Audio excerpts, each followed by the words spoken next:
Hallelujah. আমি আর আপনি প্রকৃতপক্ষে আনন্দিত।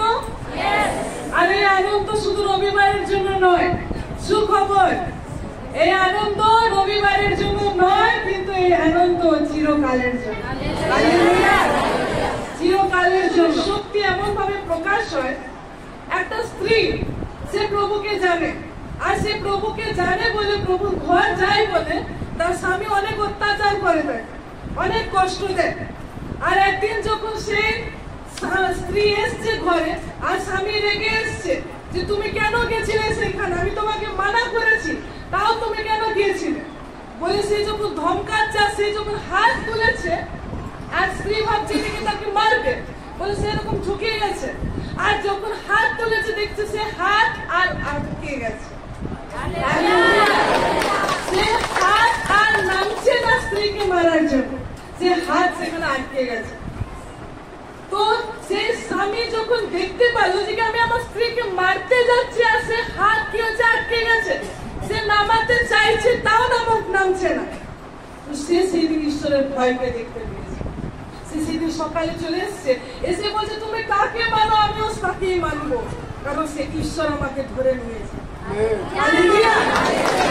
আপনাদের স্বামী হতে পারে, আপনাদের স্ত্রী হতে পারে, আপনাদের বাবা হতে পারে, আপনার মা হতে পারে, আপনার পড়োশি হতে পারে, তারা বিরোধ করছে, হতে পারে আপনাকে যাতনা দিচ্ছে, কিন্তু ঈশ্বরের সন্তানদের বিরুদ্ধে দাঁড়ানো সম্ভব নয়। হালেলুয়া, ঈশ্বরের সন্তানদের বিরুদ্ধে দাঁড়ানো সম্ভব নয়। আমরা আজকে গান শুনছিলাম না এখানে, जब साथ है मसीहा जीत हम जाएंगे, তাই তো? যখন ঈশ্বর আমাদের সঙ্গে রয়েছে আমরা জিতে যাব। তো আমাদের কত দুশমন রয়েছে, কটা দুশমন রয়েছে, কটা শত্রু রয়েছে। কার কটা শত্রু রয়েছে? কার দুটো শত্রু রয়েছে? কার শত্রু রয়েছে? কারো শত্রু নেই এখানে? কার শত্রু রয়েছে? আমি কোশ্চেন করছি, বলতে পারে কার শত্রু রয়েছে? সত্যি কথা বল, হাত তুলতে পারেন, কার শত্রু রয়েছে?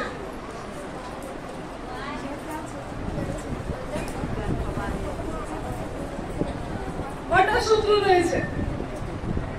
একটা শত্রু না বেশি আছে? বেশি আছে। কার বেশি আছে? আচ্ছা, এতজন বেশি আছে, আর তারপর বাদ বাকিদের একটা করে আছে না কটা? কটা আছে? একটা করে। আপনারা যখন সত্যকে জানবেন, সেই সত্য আমাদেরকে স্বাধীন করবে। এই পৃথিবীতে না আপনার বৌমা আপনার শত্রু, এই পৃথিবীতে না আপনার শাশুড়ি আপনার শত্রু, এই পৃথিবীতে না আপনার স্বামী আপনার শত্রু, এই পৃথিবীতে আপনার পড়োশী না আপনার শত্রু, এই পৃথিবীতে যারা আপনাকে গালি দেয় তারা নয় আপনার শত্রু, এই পৃথিবীতে যারা আপনাকে লাঠি নিয়ে দৌড়ে আসছিল তারাও আপনার শত্রু নয়। হালেলুয়া।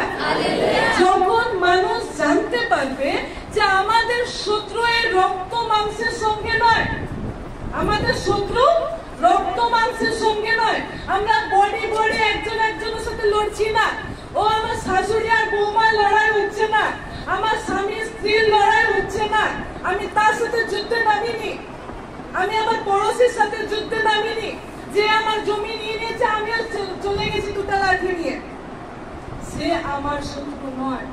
কেউ বলি আমেন? সত্যি আপনার শাশুড়ি আপনার শত্রু নয়? আমেন। আপনার বৌমা আপনার শত্রু নয়? আপনার স্ত্রী আপনার শত্রু নয়? আপনার স্বামী আপনার শত্রু নয়? তাহলে আমরা জানতে পারছি আমাদের শত্রু রক্ত মাংসের সঙ্গে নয়। যে শত্রু আপনার মনে হচ্ছে যে কি এই তো আমার সাথে লড়ছে, এই তো আমার নিয়ে খারাপ বলছে, এই তো আমার পিছনে চুগলি করছে, তাহলে এই হচ্ছে আমার শত্রু, কিন্তু নয়, এরা আমাদের কেউ শত্রু নয়। আমাদের একটাই শত্রু রয়েছে, জানেন? সেও আবার আমাদের শত্রু নয়। জানেন সে কার শত্রু? সে ঈশ্বরের শত্রু। আমাদের কোনো শত্রু নেই বলতে গেলে, যদি আমরা দেখি আমাদের কোনো শত্রু নেই, কিন্তু ঈশ্বর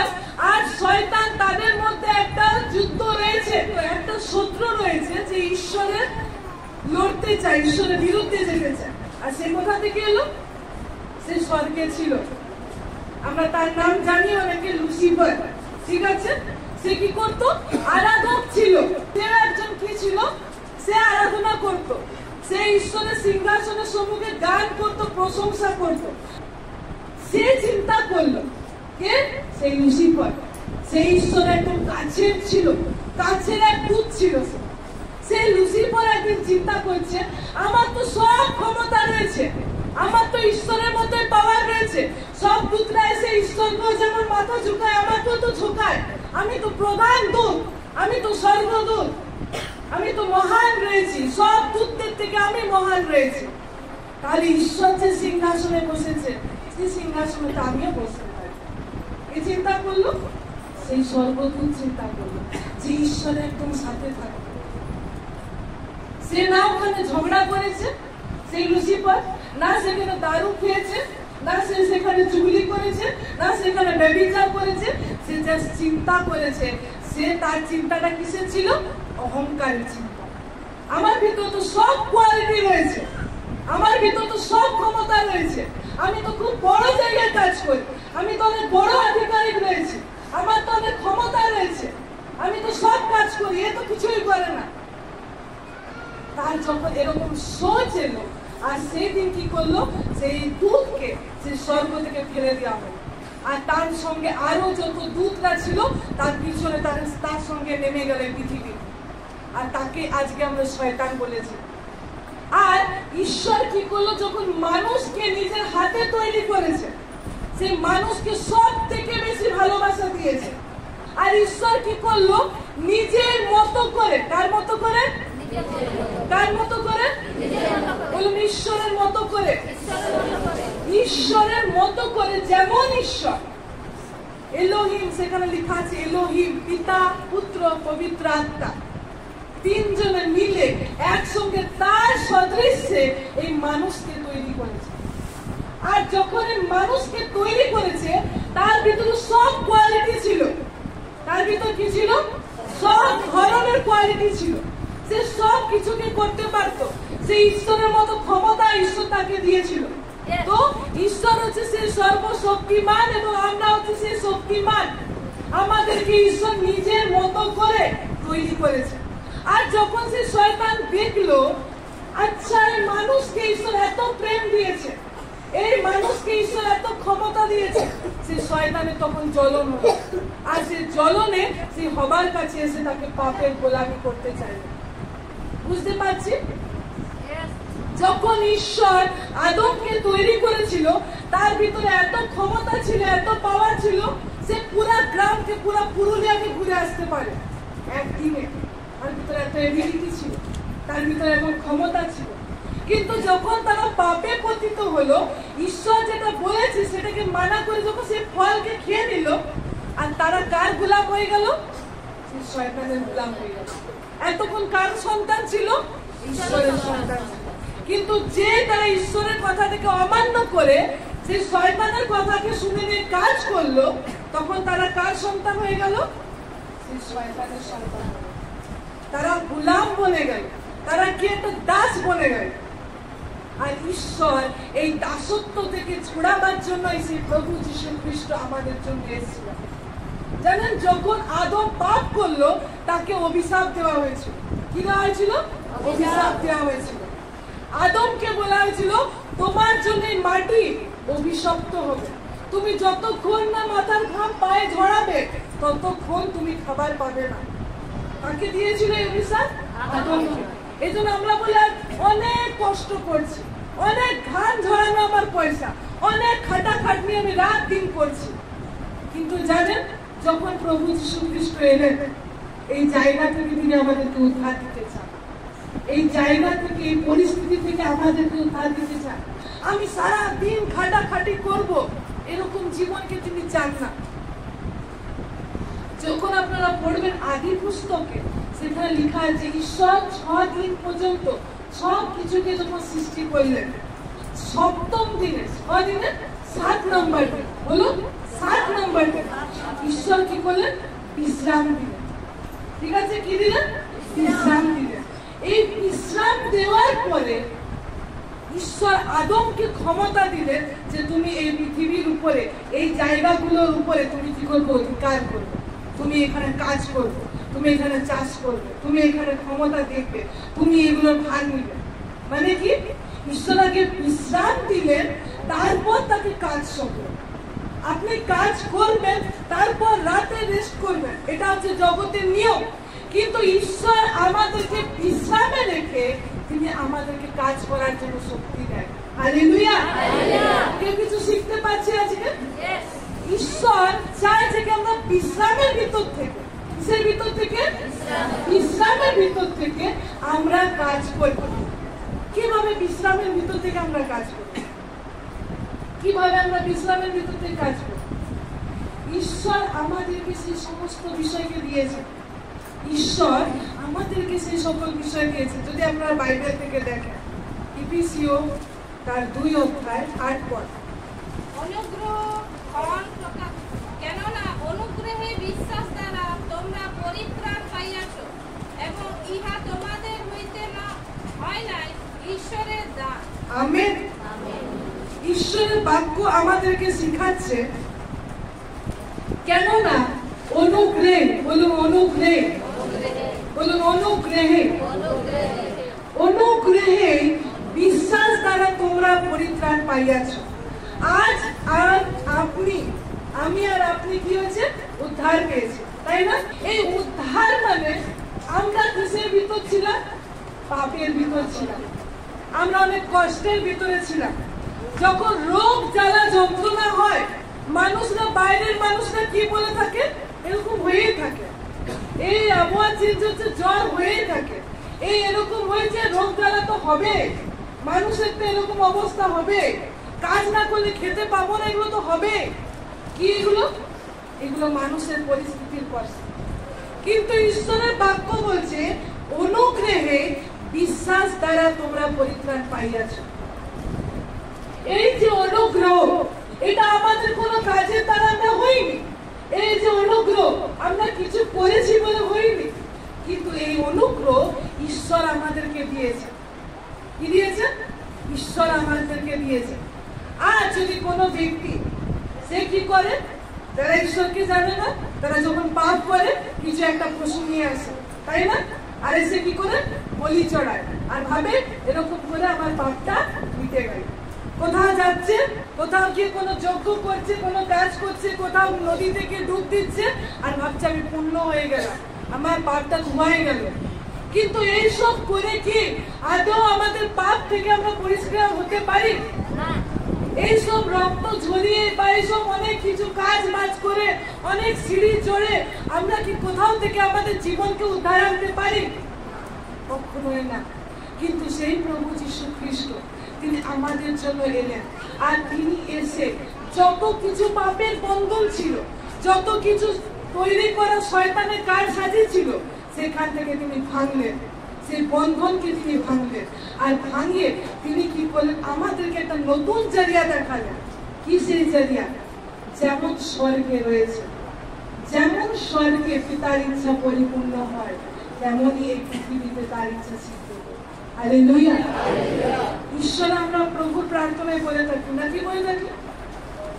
কি বলে থাকি? যেমন স্বর্গে তেমনি পৃথিবীতে হোক, তাই না? কি বলি আমরা? যেমন স্বর্গে তোমার ইচ্ছা সিদ্ধ হয়, পৃথিবীতেও সেরকম হোক, আমরা বলে থাকি। এই পৃথিবীতে তার ইচ্ছা সিদ্ধ হওয়ার আগে প্রভু চায় এই পৃথিবীতে, বলি এই পৃথিবীতে ঈশ্বর আমাদেরকে সেই মাটি দিয়ে রচনা করেছেন, আর সে এই পৃথিবীর ধুলোক থেকে আমাদেরকে তিনি তুলেছেন, আর তুলে আমাদেরকে তৈরি করেছেন। যেমন স্বর্গে তার ইচ্ছা পরিপূর্ণ হয়, যেমন স্বর্গে তার ইচ্ছা কার্য সাধন হয়, একই ভাবে আমাদের এই পৃথিবীতে, আমার এই শরীরে, আমার এই জীবনে তার ইচ্ছা পরিপূর্ণ হোক। এটা হচ্ছে ঈশ্বরের ইচ্ছা। এই পৃথিবীকে পরিপূর্ণ করার আগে নিজেকে আজকে আমরা পরিপূর্ণ করি তার ইচ্ছার সাথে। আমরা তার পৃথিবী, আমরা এক একজন তার হাতের তৈরি। তো সেই অনুগ্রহের দ্বারা এবং বিশ্বাস করার মধ্যে থেকে আমরা কি পেয়েছি? সে উদ্ধারকে পেয়েছি। সে উদ্ধারকে আমরা লাভ করেছি। দেখুন এই যে অনুগ্রহ রয়েছে, তাহলে অনেকেই বলবে আমি তো প্রভুকে জেনেছি, কিন্তু সে জানেনি কেন, সে এখনো কেন রোগের ভিতর রয়েছে? অনুগ্রহ সবার জন্য করা হয়েছে। কার জন্য? সবার জন্য। এই নয় যে খ্রিস্টানদের জন্য, এই নয় যে যারা প্রভুকে জানলো তাদের জন্য। অনুগ্রহ প্রত্যেক পৃথিবীর প্রত্যেক মানুষের জন্য অনুগ্রহ করা হয়েছে, কিন্তু কার দ্বারা? বিশ্বাসের দ্বারা। চিন্তা করি, আমার এই ফোনটা যদি আমি কাউকে দিয়েছি, আমি বললাম এটা তোমার, তুমি নাও, আর সে বললো না আমি নিব, আমি বলছি যে এটা তোমাকে দিয়ে দিয়েছি, তুমি নিয়ে নাও, সে বলছে না আমি নিব, তো সে কি পেলো সেই ফোনটা? পেলো কি? কিন্তু আমি তো তাকে দিয়ে দিয়েছি, সে কি করলো? নিল। তো সে কি অনুগ্রহকে পেলো? সে সেই জিনিসটা পেলো? ঈশ্বরের অনুগ্রহ সবার জন্য তিনি করে দিয়েছেন। যখন আমরা বিশ্বাস করি আর বিশ্বাস করে সেটা রিসিভ করি, গ্রহণ করি, তা আমরা আমাদের জীবন সে উদ্ধারকে দেখতে পাই। হালেলুয়া! আমরা হচ্ছে সেই বংশ, সেই লোক যে ঈশ্বরের সেই অনুগ্রহকে আমরা পেয়েছি আর আমরা তাকে বিশ্বাস করেছি। বুঝতে পারছি? সেই বিশ্বাস করার মধ্যে থেকে আমরা কি হয়েছি? সেই উদ্ধারকে পেয়েছি। এবং ইহা তোমাদের হইতে হয় না, ঈশ্বরেরই দান। হালেলুয়া!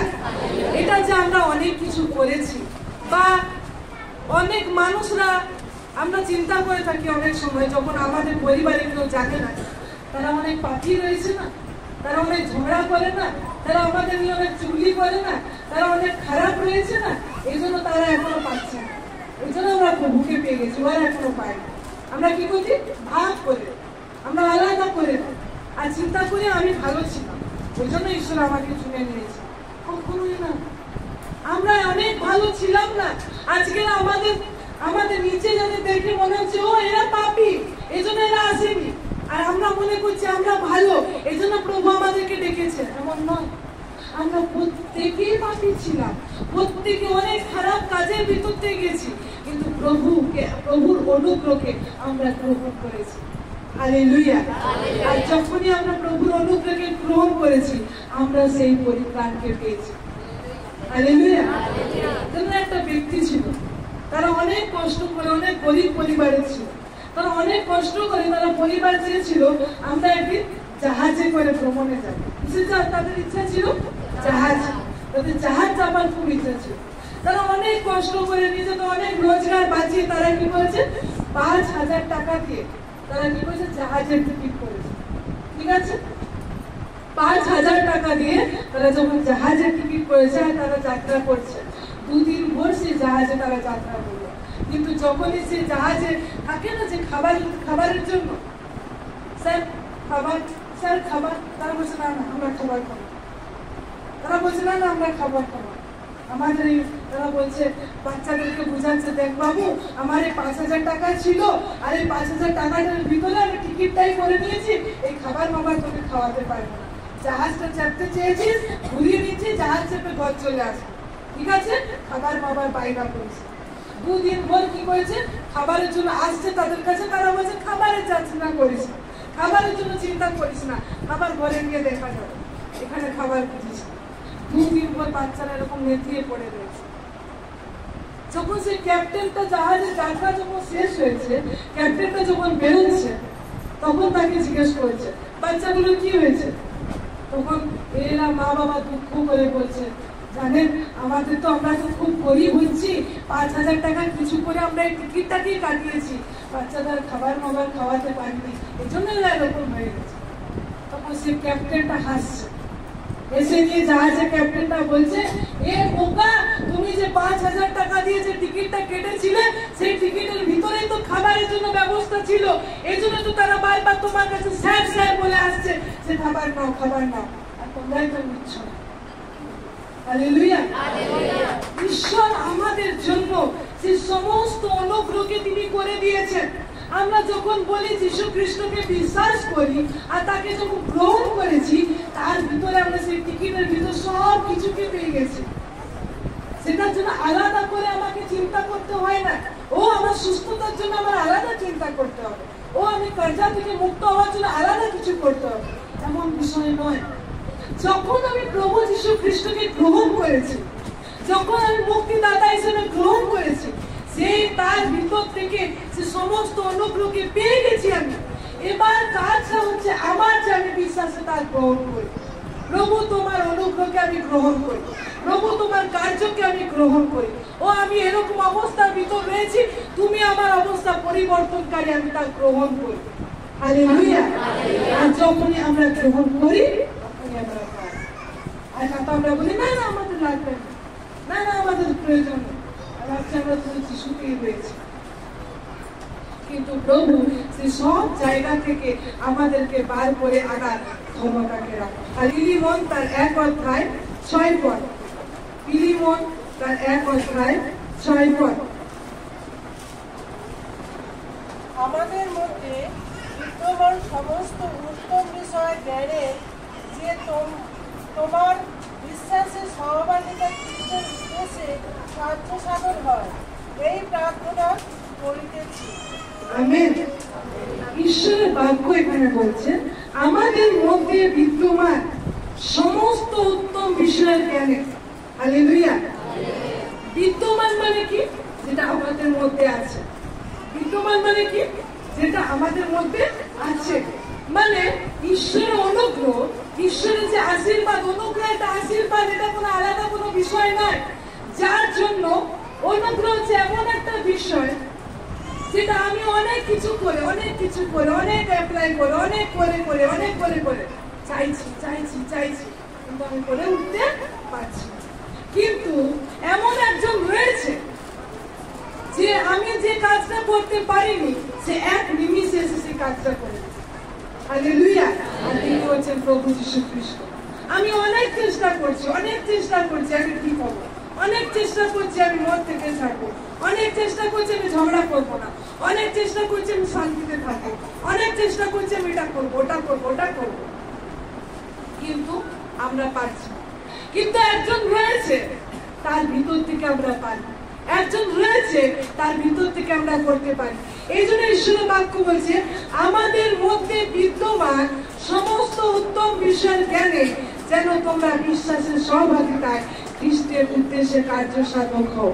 হালেলুয়া। এই জন্য ঈশ্বরের বাক্য হচ্ছে যেরকম হাওয়াকে আপনি দেখতে পাচ্ছেন হাওয়াকে? হ্যাঁ, ফ্যান চলছে, দেখা যাচ্ছে হাওয়াকে? দেখা যাচ্ছে, কিন্তু সে হাওয়া রয়েছে।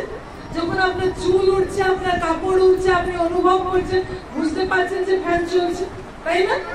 এই অনুগ্রহ হচ্ছে সেই প্রকারের অনুগ্রহ তো আমাদের ভিতরে রয়েছে, কিন্তু যতক্ষণ না আমরা বিশ্বাসের সঙ্গে সেটাকে কাজ না করাই, যতক্ষণ না সেটা প্রকাশ না হয়, তা আমরা দেখতে পারি না, তা আমরা বুঝতে পারি না। যখন সেই অনুগ্রহ, ও আচ্ছা ঈশ্বর আমার জন্য অনুগ্রহ করেছেন যেন আমি এই বিষয় থেকে মুক্ত হই, ঈশ্বর আমার জন্য অনুগ্রহ করেছেন যেন আমার বাচ্চা ভালো থাকে, ঈশ্বর আমার জন্য অনুগ্রহ করেছেন যেন আমরা ভালোভাবে শান্তিতে জীবনযাপন করি, ঈশ্বর আমার জন্য অনুগ্রহ করেছেন যেন আমি রোগ মুক্ত জীবনযাপন করি, ঈশ্বর আমার জন্য আব্রাহামের আশীর্বাদকে দিয়েছেন, আমি তা বিশ্বাসে গ্রহণ করি। যখন আমি গ্রহণ করি তখন আমি সেই কার্যকে দেখতে পাই যে অনুগ্রহ আমার ভিতরে কার্য হচ্ছে। আমেন। অনুগ্রহ আমাদের ভিতরে রয়েছে, কার্য করার দায়িত্ব কার? আমার। ঈশ্বর আমাদের দিয়েছে, কাজ করতে হবে কাকে? আমাকে। কিভাবে? বিশ্বাসের দ্বারা। আমরা আগেবারে বিশ্বাস শুনেছিলাম, সেই বিশ্বাসের দ্বারা আমরা গ্রহণ করে, সেই বিশ্বাসের দ্বারা আমরা সেই বিষয়টাকে গ্রহণ করে। আর বিশ্বাস এমন নয়, সত্যি বিশ্বাস এমন নয় যে ও এটা হলো না। বিশ্বাস হলো সেটা যে লাস্ট অবধি আমি সেটাকে করে গেছি, লাস্ট অবধি আমি সেটাকে থেমে রেখেছি, লাস্ট অবধি আমি সেটা ধরে রয়েছি। যখন আমাকে শয়তান এসে মনে বলছে যে কি তোর স্বামী আর কখনো পরিবর্তনের জায়গা আসতে পারে না, তোর অবস্থা কখনো আর পরিবর্তনের জায়গা হতে পারে না, এই অবস্থা কি চেঞ্জ হতে পারে, তখন আমার বিশ্বাস বলছে না, প্রভু যীশু আমার জন্য কত সহ্য করেছে, প্রভু যীশু আমার স্বামীর জন্য মার খেয়েছে, এই জন্য আমার স্বামীর পরিবর্তন হবে। সেটা হচ্ছে লাস্ট অবধি বিশ্বাস, যেখানে শয়তান আমাকে বলছে তোর যে শাশুড়ি মা রয়েছে না, সে কখনো ভালো হওয়ার নয়, তোর যে পরিস্থিতি রয়েছে না, সে কখনো ঠিক হওয়ার নাই, তোর পিছনে সবসময় না ষড়যন্ত্র করেছে। তাহলে শয়তানকে তখন কি বলবেন? তোর থেকে ভালো হচ্ছে। কি বলবেন? তোর থেকে ভালো হচ্ছে। শয়তান যখন আমাদেরকে বলবে এ ভালো নয়, ও ভালো নয়, এ খারাপ, এ তোর জন্য খারাপ, শয়তানকে জবাব দিবে তোর থেকে বহুত ভালো হচ্ছে। হালেলুয়া। সে আমাদেরকে দেখায় সে ঠিক নয়, তুমি অনেক ভালো, তার পরিকল্পনার উপর সে বলে তুমি ঠিক আছো, সে খারাপ হয়েছে। এইভাবে আমাদের মনগুলোকে সে ভাঙতে চায় আর ঈশ্বর থেকে দূরে করে দিতে চায়, আর সেভাবে এরকম করে সে বিজয়ী হবে। কিন্তু তাকে জবাব দেওয়া প্রয়োজন রয়েছে। সেই কঠিন পরিস্থিতিতেও জবাব দেওয়া আমাদের প্রয়োজন রয়েছে। এই জন্য ঈশ্বরের একটি বাক্যকে আমরা দেখবো, 2 করিন্থীয় তার 12 অধ্যায় 9-10 পদ। 2 করিন্থীয় তার 12 অধ্যায় 9-10 পদ। আর তিনি আমাকে বলিয়াছেন, আমার অনুগ্রহ তোমার পক্ষে যথেষ্ট, কেননা আমার শক্তি দুর্বলতার সিদ্ধ পায়। অতএব আমি বরং অতিশয় আনন্দের সহিত নানা দুর্বলতা শ্লাঘা করিব, যেন খ্রিস্টের শক্তি আমার উপরে অবস্থিত করে। Hallelujah, hallelujah. ঈশ্বরের বাক্য বলছে, আর তিনি আমাকে বলিয়াছেন, আমার অনুগ্রহ তোমার পক্ষে যথেষ্ট। ঈশ্বরের অনুগ্রহ আমাদের পক্ষে যথেষ্ট। ঈশ্বরের বাক্য সাধু পৌল, এখানে কে বলছে? সাধু পৌল বলছে, আমার শক্তি দুর্বলতায় সিদ্ধি পায়। কোথায় সিদ্ধি পায়? দুর্বলতা। যখন আপনি দেখছেন আপনার স্বামী এখন ঈশ্বরের প্রিয় আছেন, আপনি দেখছেন আমি এখন গর্ভহীন ছিলাম, এখনো গর্ভহীন রয়েছে, আপনি দেখছেন আপনার পরিবার এখনো পরিবর্তন হয়নি, আপনি দেখছেন অনেক খারাপ পরিস্থিতি আপনার চারিদিকে ঘিরে রয়েছে, সেই অবস্থাতেও আপনি ঈশ্বরের কথা বলছেন, আপনি লোককে বলছেন, জানেন যিশুর কাছে যিশু কি করে আমাদেরকে সন্তানদান আশীর্বাদ করতে পারে। আপনি দেখছেন আপনার পরিবারে অনেক ঝগড়া হচ্ছে, আপনার স্বামীরা অনেক কষ্ট দিচ্ছে, অনেক অশান্তি হচ্ছে, আপনি সেই অবস্থায় অন্যজনকে বলছেন, জানেন ঈশ্বর আমাদেরকে শান্তি দিতে পারে। লোক বলবে যে কি কই শান্তি দিচ্ছে, কই তোর জীবনে কিছু হচ্ছে, কই তোর জীবনে তো কিছু দেখছি না, তোর ঘর তো একই অবস্থা দেখছি। কিন্তু আপনি সেখানেও বলছেন যে দুর্বলতায়, আমার যখন দুর্বল পরিস্থিতি রয়েছে তখন ঈশ্বরের শক্তি সেখানে আমাকে সিদ্ধতা দিচ্ছে। হালেলুয়া। জানেন অব্রাহাম এমন এক ব্যক্তি ছিল, অব্রাহাম কি ছিল? অনেক বয়স তার হয়ে গেছে, অনেক বয়স তার হয়ে গেছে, নিজের সন্তান নেই, কিন্তু জানেন ঈশ্বর তাকে বলছে, যাও সেই রাজাটা, তাদের পরিবারের সন্তান নেই, তুমি তাদের জন্য প্রার্থনা করো। কাকে বলছে? অব্রাহাম। আপনারা রয়েছে শুনছেন? হ্যাঁ, ঈশ্বরের বাক্য কি বলছে? সে অব্রাহাম যেখানে তাদের নিজেদের কোনো সন্তান নেই, তার নিজের স্ত্রী যেখানে গর্ভহীন অবস্থায় রয়েছে, তার নিজের কোনো সন্তান হয়নি, সেখানে ঈশ্বর তাকে বলছে, যাও সে রাজার জন্য, তাদের ঘরের জন্য প্রার্থনা করো। যদি আপনি দেখেন আদি পুস্তক তার 20 অধ্যায় 17 পদ, আদি পুস্তক তার 20 অধ্যায়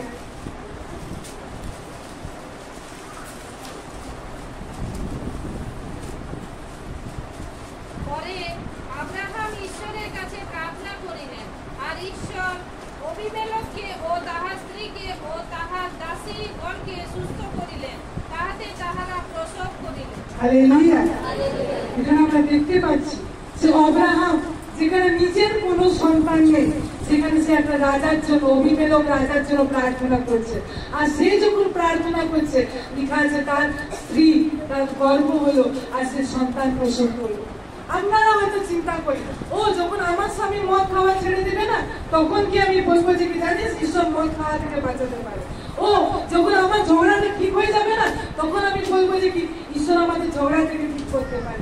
ও যখন আমার বাচ্চা যখন চাকরি পেয়ে যাবে না, তখন আমি লোককে বলবো ঈশ্বর চাকরি দিতে পারে। ততক্ষণ আমি বলবো আমার তো হয়নি, লোকে কি বলবে, তোর তো কিছু হয়নি। কিন্তু দেখুন এই অব্রাহাম যেখানে তার নিজের কোনো সন্তান ছিল না, তার নিজে যখন কোনো একটা ছেলেও পর্যন্ত হয়নি, ঈশ্বর তাকে বলছে, যা অবিমেলেক রাজার জন্য প্রার্থনা করো যেন তার সন্তান হয়। আমরা চাই যে আমরা দেখবো তারপর করবো, কিন্তু আগে ঈশ্বর বলছে সেই বিশ্বাসে চলো, বিশ্বাসে করো। কারণ ঈশ্বরের বাক্য বলছে বাইরে যেটা আমরা দেখতে পাই, যেটা আমরা দেখতে পাচ্ছি যে রাখা যাচ্ছে না, যেটা আমরা দেখতে পাচ্ছি এখনো হয়নি, যেটা আমরা দেখতে পাচ্ছি এখনো সন্তান হয়নি, এখনো অবস্থা খারাপ রয়েছে, এখনো কিছু হয়নি, কিন্তু আমরা সেই বাইরে থেকে আমরা দেখি না, কিন্তু আমরা বিশ্বাসে দেখি বাইবেল আমার জন্য কি বলছে।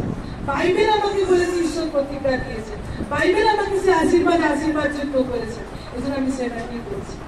হালেলুয়া। এই জন্য ঈশ্বর আমাদেরকে চাই, যেখানে এরকম ঈশ্বরের বাক্য বলছে যে আমার দুর্বলতায় কি যখন সেই পৌল দুর্বল অবস্থায় রয়েছে, সেখানে ঈশ্বরের অনুগ্রহকে সে যথেষ্ট দেখছে। যেখানে পৌল দুর্বল রয়েছে, যেখানে দেখছে সে কিছু করতে পারবে না, তার ক্ষমতা নেই সেখান থেকে বেরিয়ে আসা, কিন্তু সে সেখানে ঈশ্বরের সিদ্ধতাকে দেখতে পাচ্ছে। কারণ কি বলছে ঈশ্বরের বাক্য বলছে, অতএব আমি বরং অতিশয় আনন্দের সহিত নানা দুর্বলতা শ্লাঘা করিব, যেন খ্রিস্টের শক্তি আমার উপর অবস্থিতি করে। হালেলুয়া। বলছে অনেক দুর্বল বিষয়, অনেক কষ্টকর বিষয়, যেখানে আমাকে মনে হবে সেগুলো জাগ্রত হচ্ছে, আমার জীবনে পরিবর্তন দেখতে পাচ্ছি না, আমার যিশুকে আমি ঠিক দেখতে পাচ্ছি না, সেই জায়গায় বলছে সেই দুঃখজনক বিষয়গুলো, সেই কষ্টের জায়গাগুলোতে আমি আনন্দ করবো। যখন আমার স্ত্রী আমাকে অনেক খারাপ কথা শোনাচ্ছে, তখন আমি আনন্দ করব। যখন আমার স্বামী আমাকে অনেক মন্দ বিষয় গালাগালি দিচ্ছে, তখন আমি আনন্দ করব। কিসে আনন্দ করব? প্রভুতে আনন্দ করব। এই জন্য সাধু বই বলছে আমি কি করছি? অতিশয় আনন্দ করছি। কখন আনন্দ করছে সে? যখন সে অনেক কাজ করছে, যখন সে অনেক মানুষকে সুস্থ করছে, সে যখন অনেক চার্জ দান করতে পারছে, তখন কিন্তু না। ঈশ্বরের বাক্য সে কি বলছে? আমি আনন্দের সহিত নানা দুর্বলতায় শ্লাঘা করিব। মানে কি? সে কোন বিষয়ে গর্ব করছে? ঈশ্বরের বিষয়ে গর্ব করছে, সে ঈশ্বরের কাজের বিষয়ে গর্ব করছে। আর যদি আমি কোনো মানুষকে ঠিক করে দিচ্ছি, আমার ভিতর গর্ব চলে আসছে, ও এই তো আমার দ্বারাও হচ্ছে, তো আমি আর চার্চে যাবো না, আমি আজকে আমরা কি আরেকটা কথা এখানে শুরু করি, আমরা কি আরো কোথায় আমরা এটা করি ওটা করি, অনেক চিন্তা করছি। কিন্তু ঈশ্বরের বাক্য কি বলছে? সেই দুর্বলতায় যখন আমার জীবনে আমি অনেক ধরনের পরিশানিকে দেখছি, অভাবকে দেখছি, সেই দুর্বলতায় আমি কি গুণ গাইছি? যে সদা প্রভু আমার পালক, আমার অভাব হইবে। যখন আমি আমার নিজের জীবনে কষ্ট দেখছি, আমার ছেলেদেরকে আমি খাওয়াতে পারছি না দেখছি, কিন্তু সেইখানেও আমি বাক্য বলছি যে ঈশ্বর আমার বাহা, ঈশ্বর আমাকে পালন করে থাকেন, আমার কোনো বিষয় ঘাটতি হবে না, আমার কোনো বিষয় অভাব হবে না। এটা হচ্ছে সেই দুর্বলতায় শ্লাঘা করা। যখন ভালো হয় তখন সবাই খুশি হয়, কিন্তু যখন কষ্ট থাকে তখন যখন সে ঈশ্বরের জন্য আনন্দ করে, তাকে ঈশ্বর অনেক পুরস্কারে পুরস্কৃত করে। হালেলুয়া। যখন আমাদের জীবনে আমরা দেখতে পাচ্ছি না, ও আমি এটা প্রার্থনা করেছিলাম, এই প্রার্থনা উত্তর চলে এসছে, খুব খুশি, আমি খুব আনন্দে এসে বলছি ঈশ্বর করে দিয়েছে, ঈশ্বর করে দিয়েছে। কিন্তু যখন দেখছি আমি সেই প্রসেসিং এ আছি, এখন আমার জীবনে সেটা দেখতে পাইনি, তখন কি আমি প্রভুতে আনন্দ করতে পারছি? তখন কি আমি বলতে পারছি হ্যাঁ প্রভু তুমি আমার জন্য করবে, আমি জানি তোমার উপর আমি আস্থা রেখেছি, তোমার উপর বিশ্বাস করে আমি অনুগ্রহ সিংহাসনের কাছে আসছি।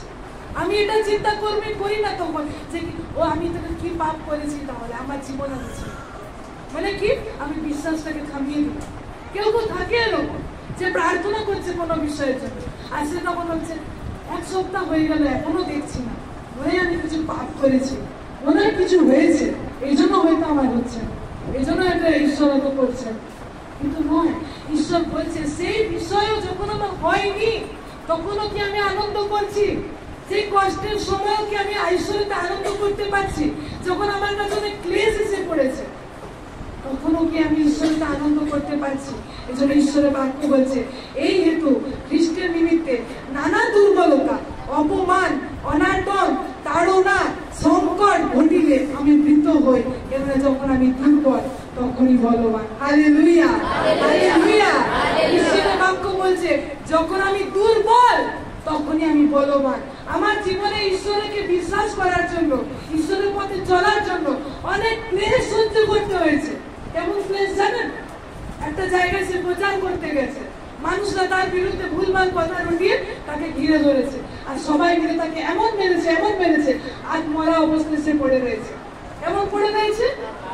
আজ মরা অবস্থা। কেমন বলি? কেমন আজ মরা অবস্থায় সে পড়ে পড়ে রয়েছে। আর লোকে কি ভাবছে, যারা মেরেছে এমনে মরে গেছে।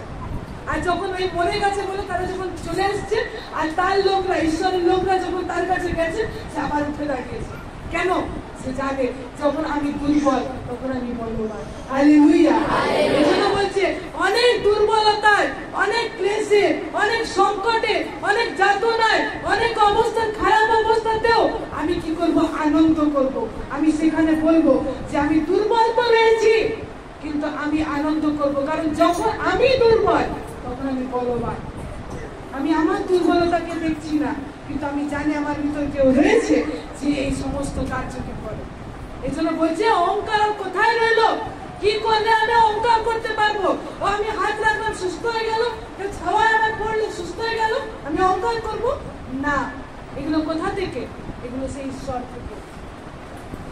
এগুলো কোনো কিছু আমার কাজের জন্য নয়, কোনো কিছু আমি বহুত ফাস্টিং রেখেছি তার জন্য নয়, কোনো কিছু আমি বহুত প্রার্থনা করছি তার জন্য আমি পেয়েছি তা নয়, কিন্তু সেই ঈশ্বরের অনুগ্রহ যা আমি বিশ্বাসে রিসিভ করেছি, জাস্ট গ্রহণ করেছি, তার দরুন এই সমস্ত কিছু কাজ হয়েছে।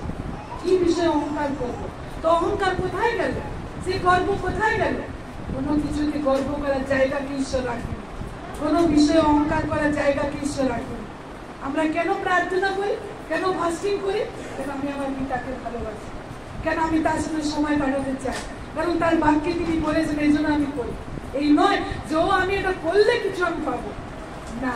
ঈশ্বর অনুগ্রহ আমাদের জন্য করেছে, আমি যত তার অনুগ্রহ দিয়ে করতে, ঈশ্বরের বাক্য বলছে তার অনুগ্রহে বাড়তে থাকো। মানে কি? ঈশ্বরের অনুগ্রহে বাড়া যায়। ঈশ্বর সবার জন্য অনুগ্রহ করেছেন, কিন্তু তার লেভেল রয়েছে।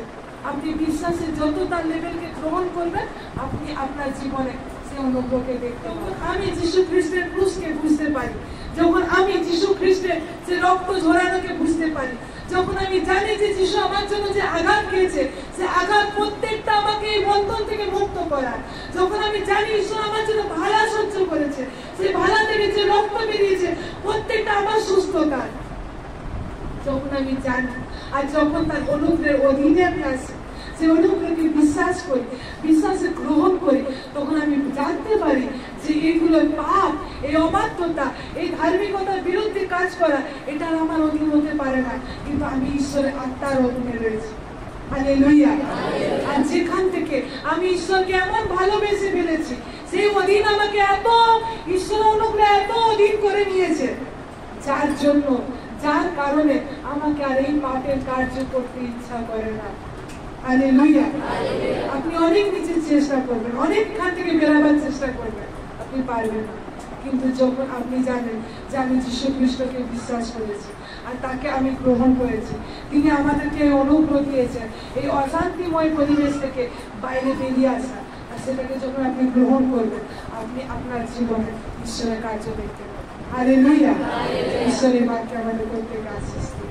আমেন।